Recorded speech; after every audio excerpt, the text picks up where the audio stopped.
Tại vì chỗ này là chỗ công chúa mà, không phải là sai đâu. Anh ra ảnh.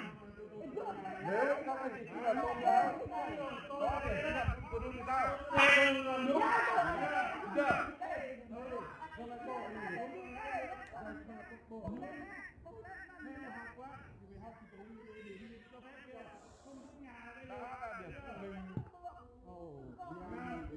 Bây giờ chắc là cái điểm nhà mình đang là được công nhận chưa? Đồng cho các bên của tôi chi cái tự do tín ngưỡng tôn giáo này này cái đồng cho các bên của tôi chi cái thứ này sao này người lạ là tự do tín ngưỡng người lạ người nước không phải Không chưa, không chưa? không phải người lạ tự do tín ngưỡng tín ngưỡng cho nào tôi chi là thứ này nước không trai mà giờ là sao vậy nó làm mày sao nó làm sao nó mày ăn được bên không có ai đi mày cũng không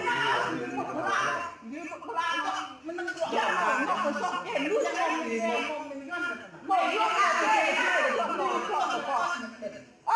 bên ai đi mà hai được rồi cái tự do tín ngưỡng tôn giáo là cái này của tôi cái bên nha tôi nói cái bên của tôi chi giờ em màu sảng giờ em biết cái bây giờ này tôi nói này bây giờ các anh chị đang nói cái gì tự do tôn giáo thì tôi không nói nhưng mà tôn giáo các anh chị theo tôn giáo gì được nhà nước công nhận chưa thế thôi nếu các chị theo tôn giáo được nhà nước công nhận thì các chị coi là vi phạm còn công nhận cái gì tôn giáo công nhận cái gì tự do tín ngưỡng tôn giáo tự do cái gì tôn giáo nhưng mà tôn giáo theo quy định của pháp luật này nhá chưa phải là tôn giáo mà chưa được pháp luật công nhận bây giờ các chị nên cho lần nào Phật luật đó này gật tao này tao cho lần nào Phật luật đó này gật tao quân tao nhà nước công nhận đúng chưa cái đạo này kia anh quân nó tao cái đây mà tao cái đấy ai kia quân kia là đạo ai kia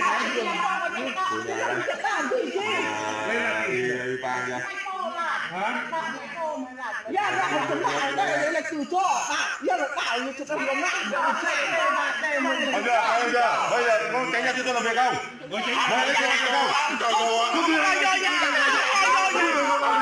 không cho vô nha tụi anh về đi để tụi em đó đừng cao vô nha